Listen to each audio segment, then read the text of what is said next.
विचार लो कि मरते हो न मृत्यु से डरो कभी, मरो परंतु यूं मरो कि याद जो करे सभी। हुई न यूं सुमृत्यु तो वृथा मरे वृथा जिए, मरा नहीं वही कि जो जिया ना आपके लिए। वही पशु प्रवृत्ति है कि आप ही चरे, वही मनुष्य है कि जो मनुष्य के लिए मरे। वेलकम टू बिंदु साहित्य। और ये कविता है मनुष्यता, जिसे लिखा है मैथिली शरण गुप्त जी ने।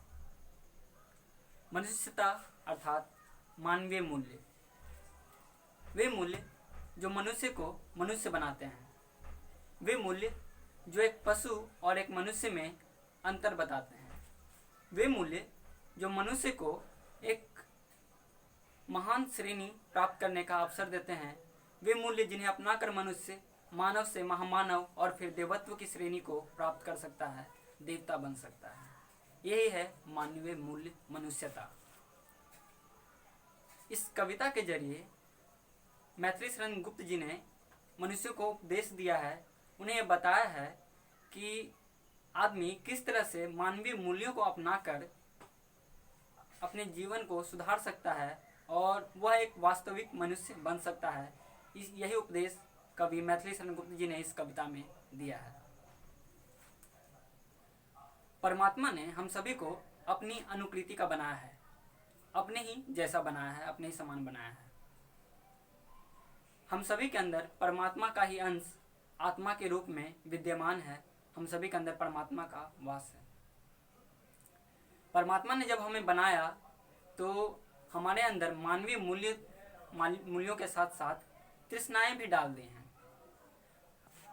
मनुष्य अब कैसा बनेगा यह इस बात पर निर्भर करता है कि वह उन मानवीय मूल्यों को अपने ऊपर हावी होने देता है या फिर उन तृष्णाओं को अपने ऊपर हावी होने देता है। यदि वह अपने अंदर के मानवीय मूल्यों को जगा लेता है, किसी एक मानवीय मूल्य को भी जगा ले, तो वह मानव से महामानव बन सकता है और फिर देवत्व की श्रेणी को प्राप्त कर सकता है। भगवान बुद्ध ने अपने अंदर एक मानवीय मूल्य जगाया था, करुणा, और उसी करुणा को जगाकर भगवान बुद्ध देवता बन गए।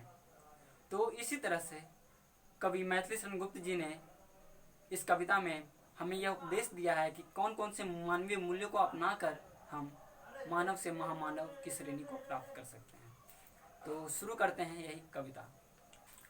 विचार लो कि मरते हो न मृत्यु से डरो कभी। मनुष्य सबसे ज्यादा भयभीत अपनी मौत से होता है। उसे सबसे ज्यादा डर अपनी मौत का होता है। मृत्यु कब आएगी मनुष्य यह जानता नहीं है, और जब मृत्यु आएगी तब उसे रोक सकता नहीं है, लेकिन फिर भी इस बात से भयभीत होता है कि मृत्यु उसे अपने कब्जे में ले लेगी, वह मृत्यु को प्राप्त होगा।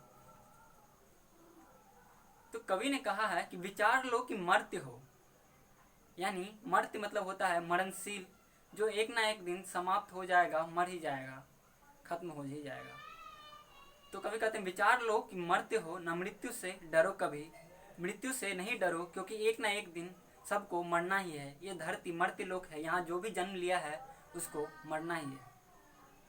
मरो परंतु यूं मरो कि याद जो करे सभी। अब कहते हैं कि एक ना एक दिन सबको मरना ही है, तो इस धरती पर रहकर कुछ ऐसे काम कर लो जिससे तुम्हें आगे भी याद किया जाए। मरो परंतु यूं मरो कि याद जो करे सभी। हुई ना यूं सुमृत्यु तो वृथा मरे वृथा जिए। अगर तुम्हारी सुमृत्यु नहीं होती है तो तुम्हारा इस संसार पर आना, जन्म लेना, यहाँ जीना और फिर मर जाना, चले जाना, ये सभी व्यर्थ है, बेकार हो जाता है। इसका कोई अर्थ नहीं रह जाता है। क्यों? क्योंकि अगर तुम्हारी सुमृत्यु नहीं होती है तो यह सब व्यर्थ हो जाता है। सुमृत्यु क्या होती है? जब मनुष्य की मृत्यु के उपरांत भी उसकी सुगंध इस फिजा में महसूस की जाए, यानी किसी की मृत्यु के उपरांत भी लोग उसे याद करें, तो उसे ही सुमृत्यु कहते हैं। यानी कभी कहते हैं कि इस धरती पर जो भी आया है उसको मरना ही है, तो मृत्यु से डर किस बात का? तुम इस धरती पर रहते हुए कुछ ऐसा काम कर दो जिससे ये दुनिया तुम्हें हमेशा के लिए याद रखे और तुम अमर हो जाओ। यही पशु प्रवृत्ति है कि आप ही चरे, वही मनुष्य है कि जो मनुष्य के लिए मरे। यही पशु प्रवृत्ति है कि आप ही चरे, आप ही चरे मतलब केवल अपना ही काम करना, चरना, अपना ही काम करना। पशु प्रवृत्ति क्या होता है? जब आदमी स्वार्थ से प्रेरित हो जाता है, सिर्फ अपने बारे में सोचता है और सिर्फ अपने लिए काम करता है और दूसरों के बारे में नहीं सोचता है। जब मनुष्य स्वार्थ से प्रेरित होकर सिर्फ स्वयं के लिए कुछ काम करता है और दूसरों के बारे में नहीं सोचता है, तो उसे पशु प्रवृत्ति कहते हैं, सिर्फ अपने लिए काम करना। क्योंकि यही है पशु और एक मनुष्य में अंतर। पशु केवल अपने लिए काम करता है, उसे केवल अपने जीवन से मतलब रहता है, दूसरों से कोई मतलब नहीं। जबकि मनुष्य सिर्फ अपने लिए ना जीवन जी करके वह दूसरों के लिए जीता है। यानी जो दूसरों के लिए जीता है वही सुमृत्यु को प्राप्त होता है और वही वास्तविक मनुष्य होता है। तो वही मनुष्य है कि जो मनुष्य के लिए मरे, जो मनुष्य के लिए मरे, मनुष्य के लिए जिए, मनुष्य के लिए कुछ काम करके जाए इस दुनिया के लिए, वही वास्तविक मनुष्य है। उसी उदार की सदा सजीव कीर्ति कूजती, उसी उदार का धरा कृतार्थ भाव मानती। उसी उदार की सदा सजीव कीर्ति कूजती, उसी उदार को सदा समस्त सृष्टि पूजती। अखंड आत्मभाव जो असीम विश्व में भरे, वही मनुष्य है कि जो मनुष्य के लिए मरे। उसी उदार की कथा सरस्वती बखानती। उदार, उदार का अर्थ क्या है? उदार कौन होता है? उदार व्यक्ति की क्या पहचान है? उदार यानी परोपकार। जो परोपकार करता है वह उदार होता है। परोपकार ही उदारता की पहचान है। जिसका जीवन परहित के लिए होता है, जो अपना जीवन दूसरों को समर्पित कर देता है, जो अपने जीवन में जो कुछ भी अर्जित करता है वह जन के कल्याण के लिए होता है, उसे ही उदार कहते हैं। वही उदार व्यक्ति की पहचान होती है। परोपकारी व्यक्ति ही उदार होता है। तो उसी उदार की कथा सरस्वती बखानती। माता सरस्वती भी उसी उदार व्यक्ति की कथा बखान करती है, कथा लोगों को सुनाती है।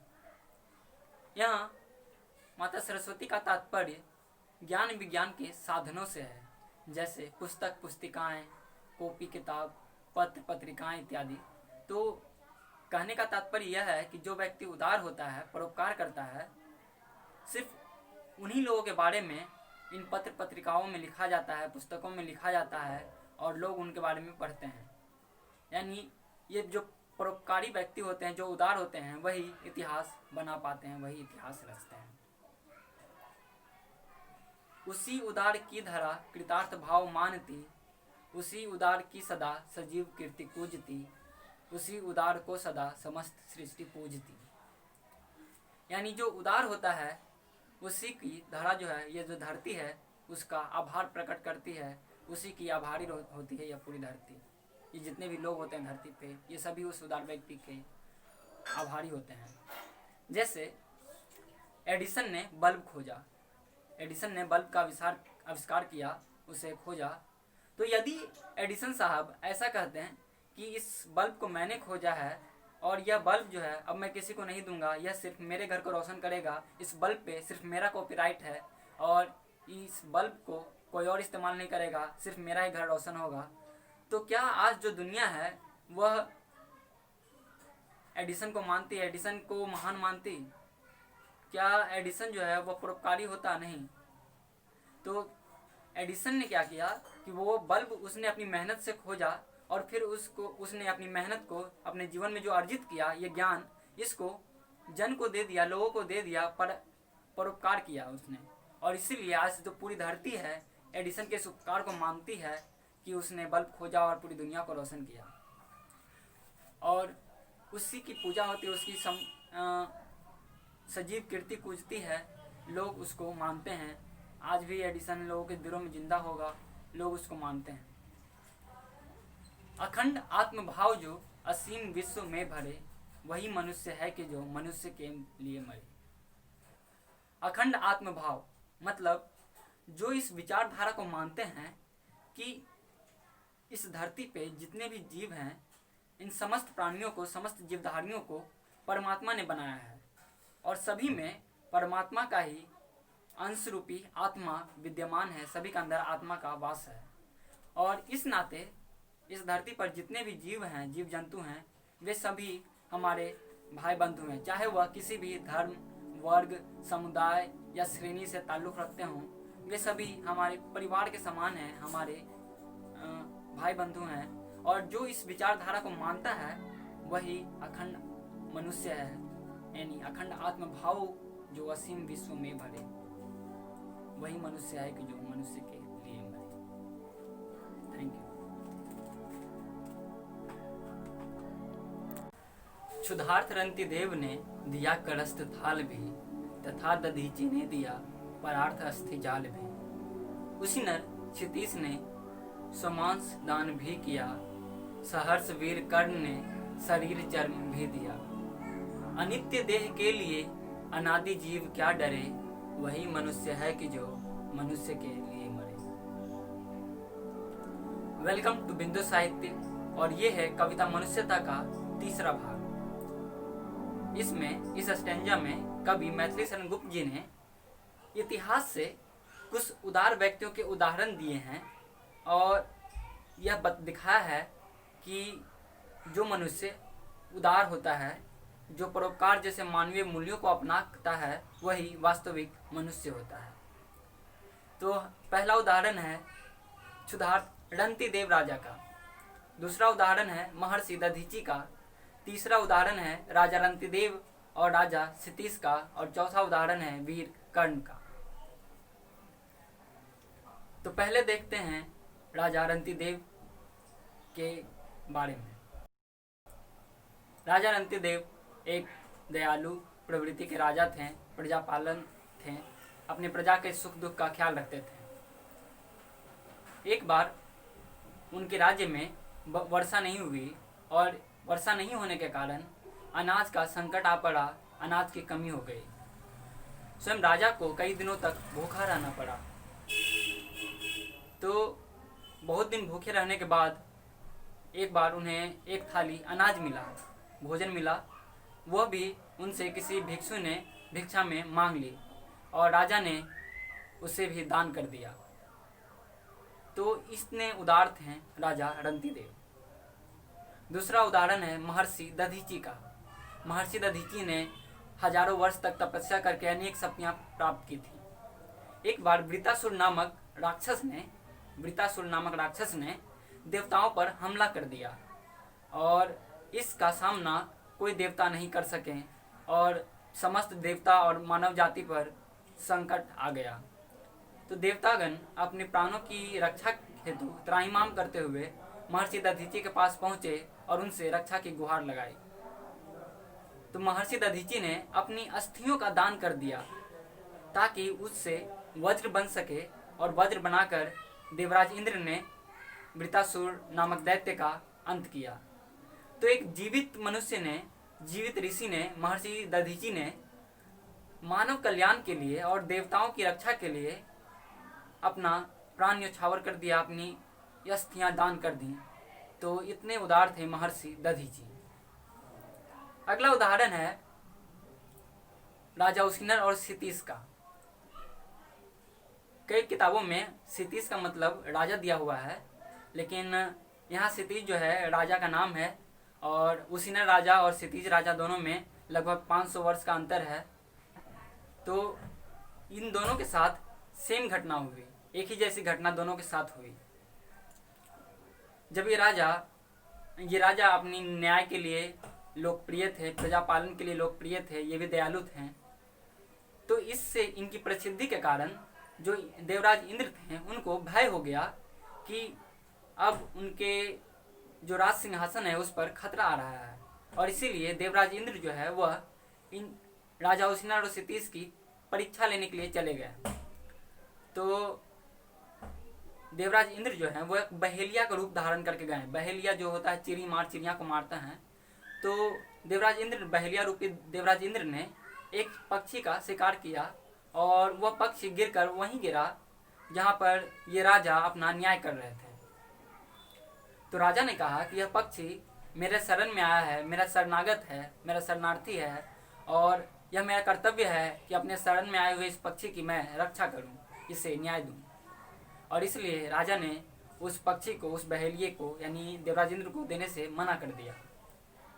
तो इंद्र ने कहा कि ठीक है, आप मुझे पक्षी नहीं दें, लेकिन मुझे उतना ही वजन का मांस दे दीजिए जितना इस पक्षी का मांस है। तो राजा ने यह सोचा कि यदि मैं इस पक्षी के बदले यदि किसी और जीव का मांस इसको देता हूँ तो यह भी सही में न्याय नहीं होगा, क्योंकि वह सभी का राजा है, इन पशु पक्षियों का भी राजा है और उसका धर्म है कि यह सभी की रक्षा करे। उसने सोचा कि यह जो मेरा शरीर है यह मेरा अपना है, मैं इसे दान कर सकता हूँ। और उसने अपने शरीर के मांस को दान किया। एक तराजू रखा गया, एक तरफ पक्षी को रखा गया और एक तरफ वो राजा अपने मांस को काट कर रखते गए। देवराज इंद्र ने अपने छल से उस पक्षी का वजन बढ़ाना शुरू किया और राजा भी अपना मांस काट कर रखते गए। जब तलवार उनके गर्दन तक आन पड़ी तब इंद्र को भय हो गया, डर लगने लगा कि कहीं यह बात त्रिलोकीनाथ ब्रह्मा विष्णु महेश को पता चल गई तब तो उसके जान पर आफत आ जाएगी।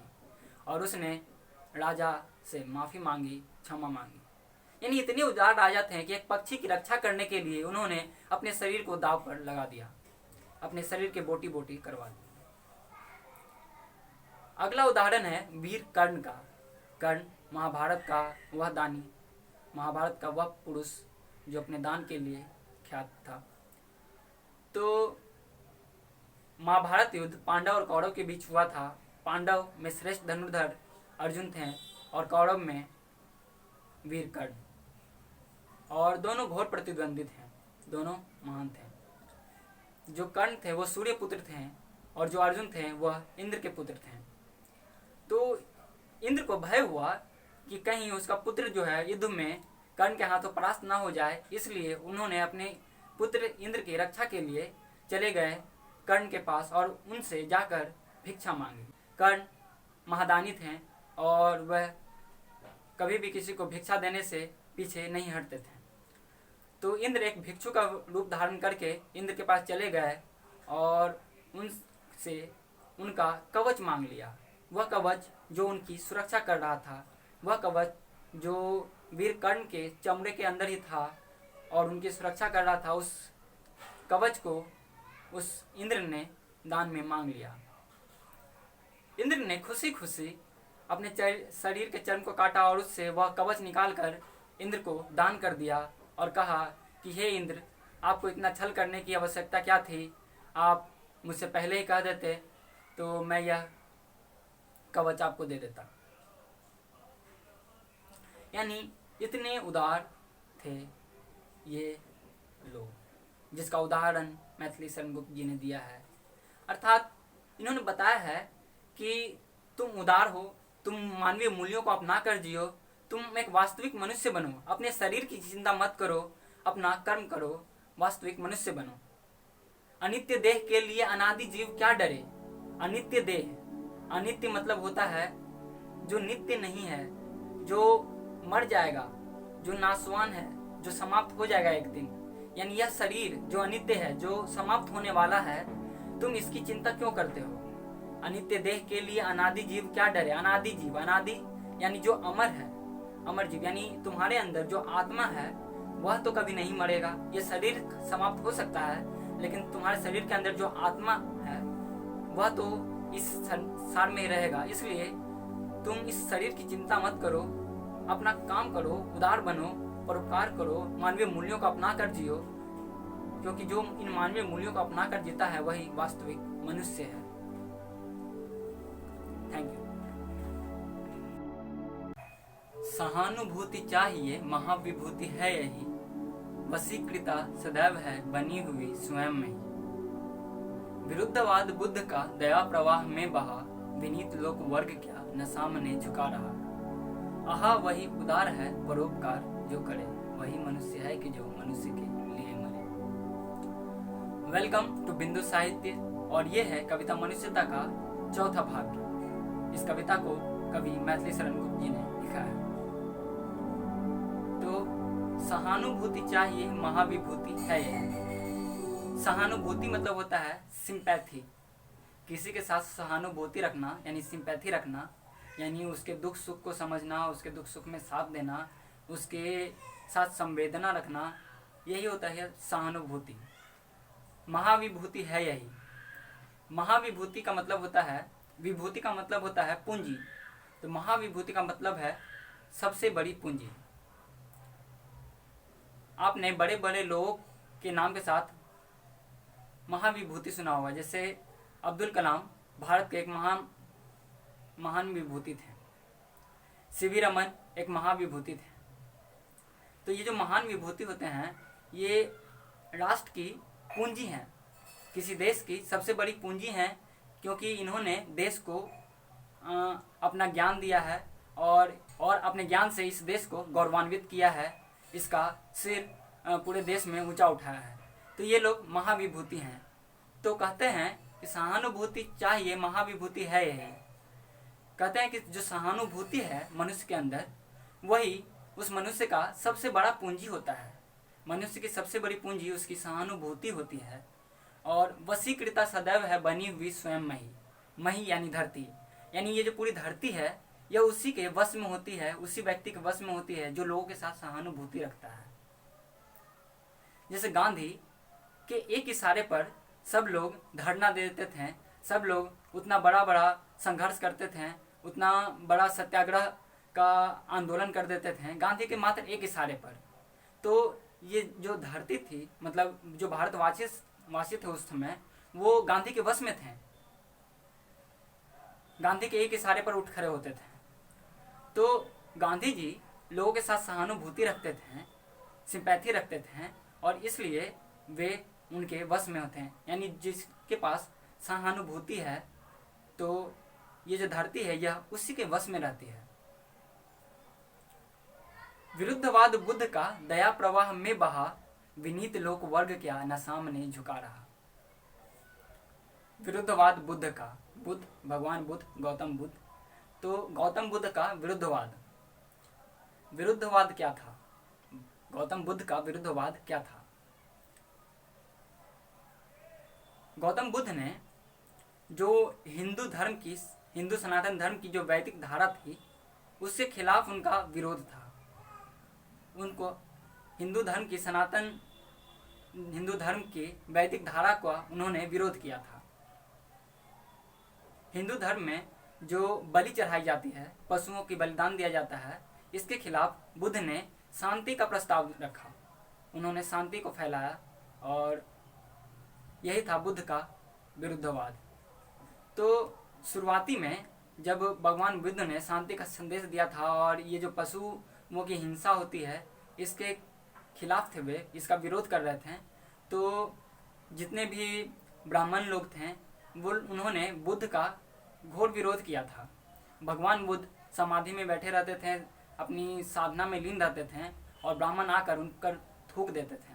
उन पर जो हड्डियाँ होती थी और जो मांस होता था वो रख देते थे बलि वाला।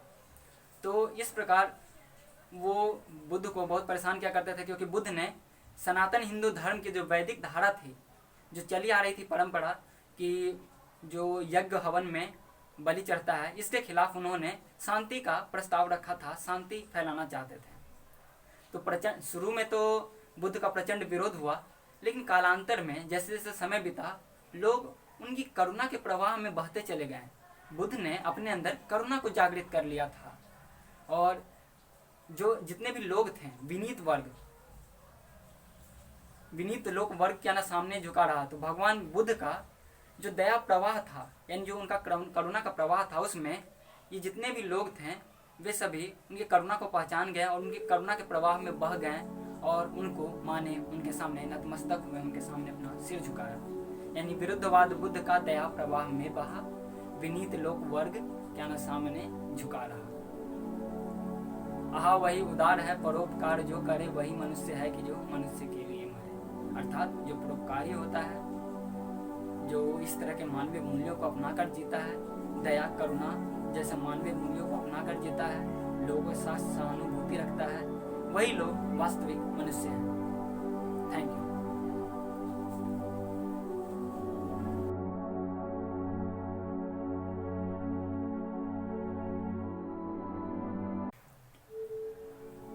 रहो न भूल के कभी मदांध तुच्छ वित्त में, सनाथ जान आपको करो न गर्व चित्त में। अनाथ कौन है यहाँ त्रिलोकी नाथ साथ हैं, दयालु दीन बंधु के बड़े विशाल हाथ हैं। अतीव भाग्यहीन है अधीर भाव जो धरे, वही मनुष्य है कि जो मनुष्य के लिए मरे। वेलकम टू बिंदु साहित्य, और यह है कविता मनुष्यता का 5वां भाग।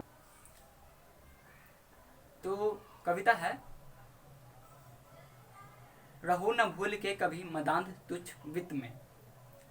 रहो न भूल के कभी मदांध, मदांध मतलब होता है मद में अंधा, मद यानी होता है गर्व। तो गर्व में चूर नहीं रहो, तुच्छ वित्त में, तुच्छ मतलब होता है छोटा, घटिया, नीचा। वित्त, वित्त मतलब होता है धन, रुपया, पैसा। तो कवि कहते हैं कि रहो न भूल के कभी मदांध तुच्छ वित्त में। यदि तुम्हारे पास धन है, तुम्हारे पास बहुत ज़्यादा धन है, तो इसके मद में तुम चूर मत रहो, तुम इसका गर्व मत करो, इसके ऊपर घमंड मत करो। तुम इस धन को लेकर घमंड नहीं करो, क्योंकि ये जो धन है वो तुच्छ है। मदांध तुच्छ वित्त, यानी ये जो वित्त है, ये जो धन है, ये तुच्छ है, छोटा है, नीचा है। क्यों? कवि ने ऐसा क्यों कहा कि ये जो लक्ष्मी है वो तुच्छ है, यानी ये जो धन है ये तुच्छ है, छोटा है। क्यों? वो उन्होंने ऐसा इसलिए कहा है क्योंकि जो धन है, जो लक्ष्मी है, वो चंचला है, स्थिर नहीं रहती है, हमेशा चंचल रहती है, इधर से उधर भागते रहती है। कोई कभी जो आज अमीर है वो हो सकता है कल गरीब हो जाए, फकीर हो जाए, और जो आज गरीब है वह कल अमीर हो सकता है। यानी जो धन है वह फिक्स नहीं है कि जिसके पास धन है वो हमेशा अमीर ही रहेगा, धनी ही रहेगा। समय के साथ कुछ भी हो सकता है। जो आज का अमीर है वह कल का फकीर हो सकता है, और जो आज का फकीर है वह कल का राजा हो सकता है। तो इसलिए कहते हैं कि धन के मद में, धन के होने के कारण गर्व नहीं करो, क्योंकि धन जो है वो तुच्छ है, यह स्थिर नहीं होती है।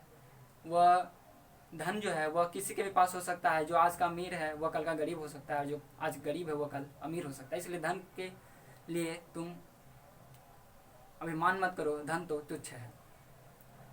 सनाथ जान आपको करो न गर्व चित्त में। सनाथ, सनाथ होना मतलब जिसके सर पे माता पिता का हाथ हो। तो यह सोच करके भी तुम अपने मन में गर्व चित्त में, चित्त मतलब होता मन, तो यह सोच कर अपने मन में गर्व नहीं करो, अहंकार नहीं करो कि तुम अनाथ नहीं हो, तुम सनाथ हो, तुम्हारे सर पे माता पिता का हाथ है, या फिर तुम्हारे पास बड़े लोगों का सहारा है, या फिर हो सकता है तुम्हारे साथ बहुत से दबंग लोग रहते हों, बाहुबली लोग रहते हों, जो हर समय तुम्हारा साथ देते हों।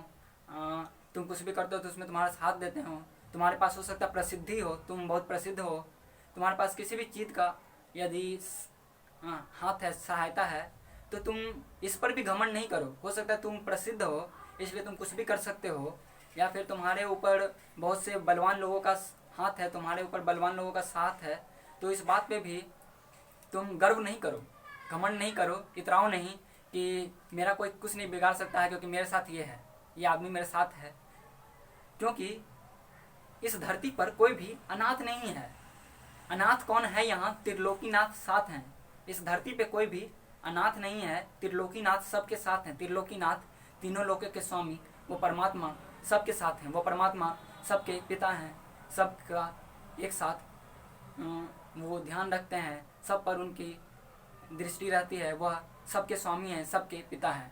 यानी इस धरती पर कोई भी अनाथ नहीं है, सबके ऊपर उस परमात्मा का हाथ है। इसलिए तुम इस बात का भी घमंड ना करो कि तुम सनाथ हो। दयालु दीन बंधु के बड़े विशाल हाथ हैं, और ये जो परमात्मा है उनका हाथ बहुत बड़ा है। बड़ा है मतलब इतना बड़ा है कि इस धरती पे जितने भी लोग हैं वो सब उस हाथ के नीचे आ सकते हैं।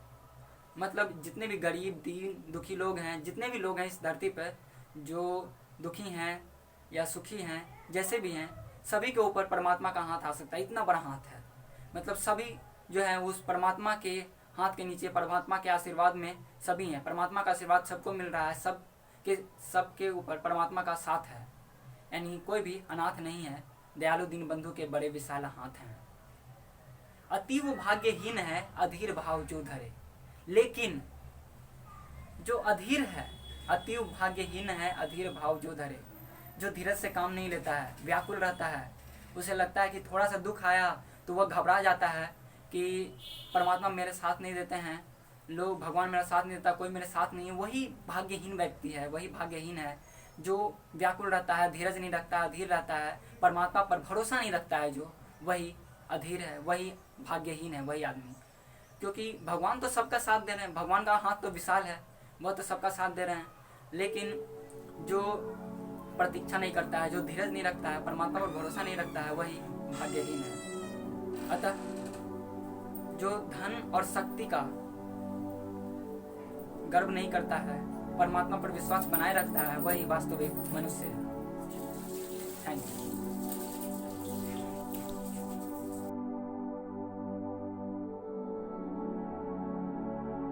अनंत अंतरिक्ष में अनंत देव हैं खड़े, समक्ष ही स्वबाहु जो बढ़ा रहे बड़े बड़े।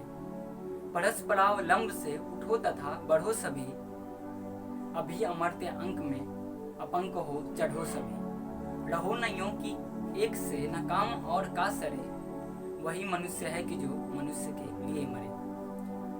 वेलकम टू बिंदु साहित्य, और यह है कविता मनुष्यता का छठा भाग।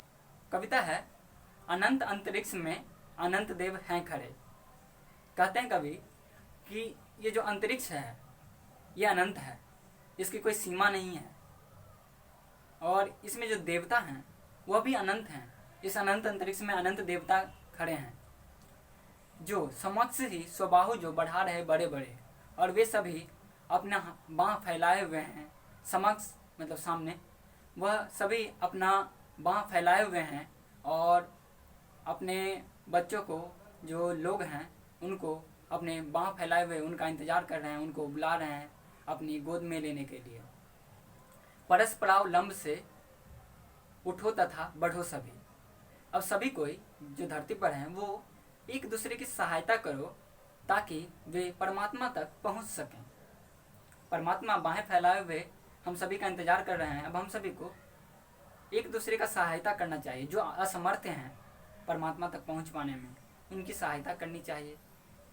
यानी जिसके पास योग्यता है उसे अयोग्य व्यक्ति की सहायता करनी चाहिए ताकि वह भी परमात्मा तक पहुंच सके। यानी एक दूसरे की सहायता करनी चाहिए ताकि सबका विकास हो सके।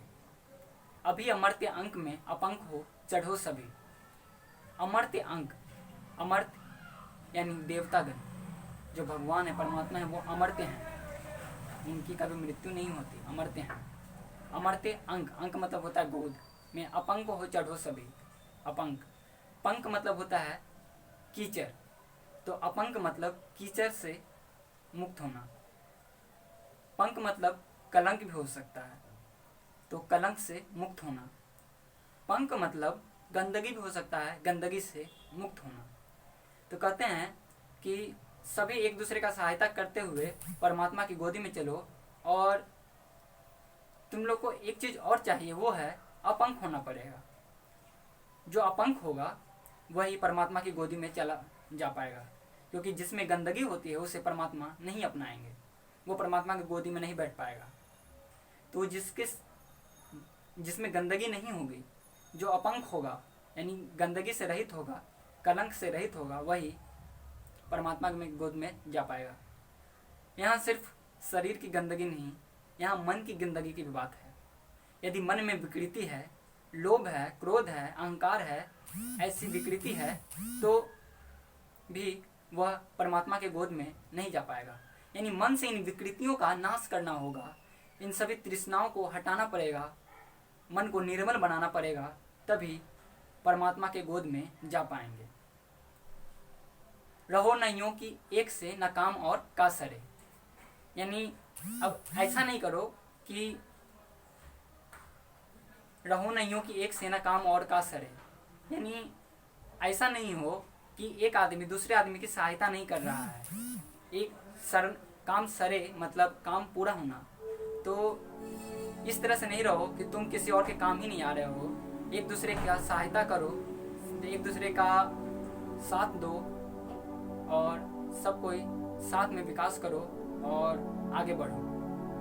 तो जो वही मनुष्य है जो मनुष्य के लिए मरे, अर्थात जो एक दूसरे का सहायता करता है ताकि सबका बराबर विकास हो, वही वास्तविक मनुष्य है। Thank you. मनुष्य मात्र बंधु है, यही बड़ा विवेक है। पुराण पुरुष स्वयंभू, पिता प्रसिद्ध एक है। फलानुसार कर्म के अवश्य बाह्य भेद हैं, परंतु अंतरैक्य में प्रमाणभूत वेद है। अनर्थ है कि बंधु भी न बंधु की व्यथा हरे, वही मनुष्य है कि जो मनुष्य के लिए मरे। वेलकम टू बिंदु साहित्य, और ये है कविता मनुष्यता का 7वां भाग। तो कविता है, मनुष्य मात्र बंधु है, यही बड़ा विवेक है। विवेक का मतलब पता है? विवेक मतलब होता है निर्णय लेने का शक्ति। कोई चीज सही है या गलत है, इस बात का निर्णय लेने की क्षमता, इस बात का निर्णय लेने की शक्ति को ही विवेक कहते हैं। तो मनुष्य मात्र बंधु है, यही बड़ा विवेक है। इस धरती पर जितने भी लोग हैं उन सभी को परमात्मा ने बनाया है। परमात्मा ने सभी को अपने ही जैसा बनाया है और उन सभी के अंदर परमात्मा का ही अंश आत्मा के रूप में विद्यमान है। यानी इस धरती पर जितने भी लोग हैं सब में उसी आत्मा का वास है और सभी उसी परम पिता के संतान हैं। तो इस तरह से इस धरती पे सभी लोग भाई हुए, एक दूसरे के बंधु हुए। तो वही कहते हैं मनुष्य मात्र बंधु है, यही बड़ा विवेक है। अतः जो सभी लोगों को अपना मानता है, सभी मनुष्य को अपने परिवार के समान मानता है, वही विवेकी है, वही आदमी ज्ञानी है, उसी के पास विवेक है। पुराण पुरुष स्वयंभू, पिता प्रसिद्ध एक है। पुराणों में पुराण पुरुष स्वयंभू, पुराण पुरुष यानी पुराणों में जिन पुरुष के बारे में बताया गया है, स्वयंभू यानी जो स्वयं से उत्पन्न होते हैं। परमात्मा जो स्वयं से उत्पन्न होते हैं, स्वयंभू परमात्मा को, परम पिता को कहा जाता है। पिता प्रसिद्ध एक है, यानी पुराणों में जिस परमात्मा के बारे में बतलाया गया है वही हम सब के पिता हैं। फलानुसार कर्म के अवश्य बाह्य भेद हैं, परंतु अंतरैक्य में प्रमाणभूत वेद हैं। हम सभी के पिता वह परमात्मा ही हैं, तो हम सब में इतना भेदभाव क्यों होता है? हम सब जितने भी मनुष्य हैं इस संसार में, वे सब एक ही पिता के संतान हैं। तो फिर ऐसा क्यों है कि कोई गरीब है, कोई अमीर है, कोई फकीर है, तो कोई महलों में रहता है, कोई रोटी के लिए तरसता है, तो कोई अपने कुत्ते को भी लजीज खाना खिलाता है। ऐसा क्यों है? इतना भेद क्यों है लोगों के बीच में? कोई पिता ऐसा नहीं होता है जो अपने एक पुत्र पर अत्यधिक ध्यान देता है और दूसरे पुत्र को बेसहारा छोड़ देता है। तो फिर परमात्मा ऐसा क्यों करते हैं? हम सभी उनके पुत्र हैं, तो हमारे बीच में इतना भेदभाव क्यों है? ऐसा किसी भक्त ने परमात्मा से पूछा। तो परमात्मा कहते हैं कि तुम सभी मेरे संतान हो, और ये जो भेदभाव है तुम लोग के बीच में कि कोई गरीब है, कोई अमीर है, कोई सुखी है तो कोई दुखी है, कोई निरोग है तो किसी के पास बहुत सारा बीमारी है, ऐसा इसलिए है क्योंकि ये तुम्हारे कर्म के अनुसार है, ये तुम्हारे कर्मों का फल है। मैंने तुम सभी के ऊपर बराबर कृपा दृष्टि की थी, लेकिन तुमने जैसा कर्म किया वैसा ही तुमने फल पाया, यानी ये सब तुम्हारे कर्मों का ही फल है।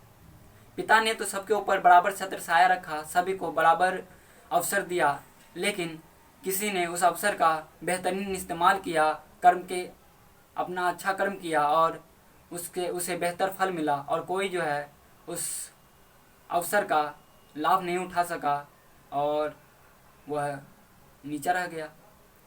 तो परमात्मा ने किसी के साथ भेदभाव नहीं किया है, यह सभी के कर्म का फल है। फलानुसार कर्म के अवश्य बाह्य भेद हैं, यानी ये सभी जो भेद हैं ये बाहरी भेद हैं, परंतु अंतरैक्य में प्रमाणभूत वेद हैं। अंतरैक्य में, परंतु अंतरैक्य में, अंतरैक्य मतलब होता है आत्मा के अंदर, सभी का जो आत्मा है उस सभी के अंदर एक ही परमात्मा का वास है, यानी सबके अंदर जो आत्मा है वह एक ही है। प्रमाणभूत वेद हैं, और इन सभी का प्रमाण जो है वह वेदों में मिलता है।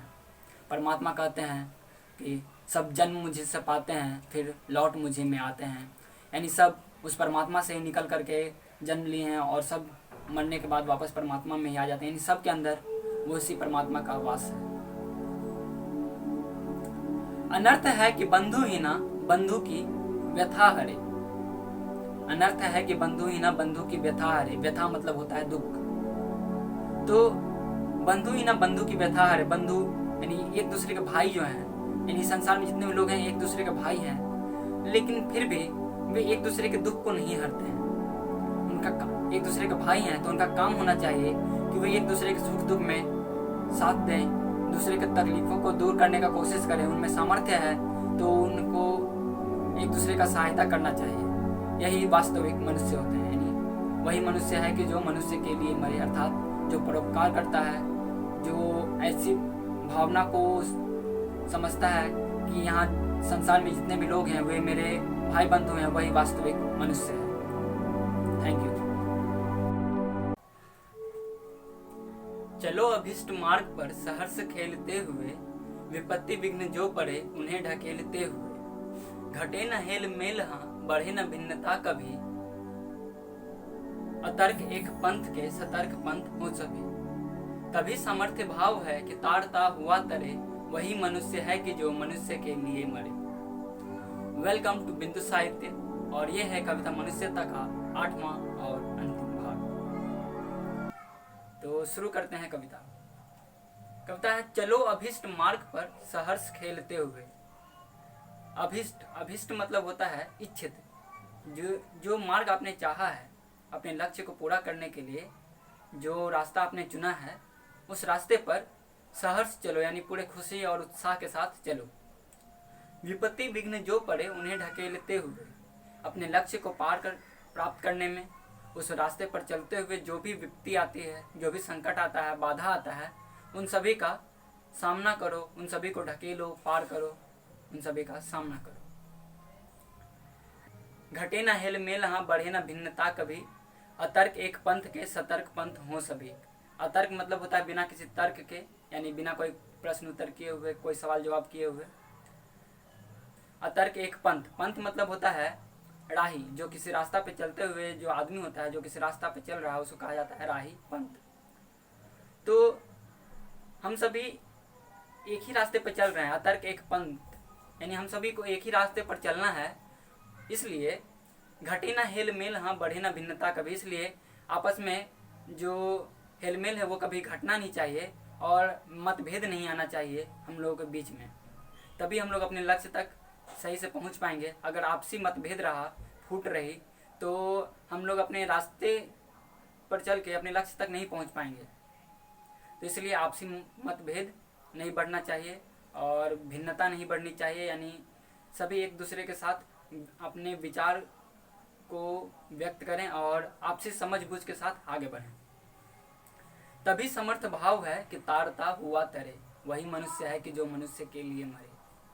तभी समर्थ भाव है कि तारता हुआ तरे, यानी तारते हुए तर जाना। इसका मतलब है कि मनुष्य को अपना कल्याण करते हुए दूसरों का भी कल्याण करना चाहिए। तभी समर्थ भाव है कि तारता हुआ तरे। यदि कोई व्यक्ति सामर्थ्यवान है, उसमें सामर्थ्य है, तो उसको दूसरों का कल्याण करना चाहिए।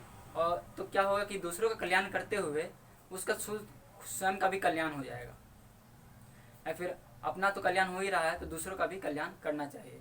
तभी सामर्थ्य भाव है कि तारता हुआ तरे। यदि कोई आदमी सफलता के शिखर पर पहुंच गया है, वह बहुत सफल हो गया है, तो उसे सिर्फ अपनी सफलता से मतलब नहीं रखना चाहिए। जो स्ट्रगल कर रहे हैं उनका भी सहयोग करना चाहिए और उनका भी सहयोग करना चाहिए ताकि वे भी आगे बढ़ सकें और सबका विकास हो सके। और वही व्यक्ति वास्तविक मनुष्य कहलाने का अधिकारी है। Thank you.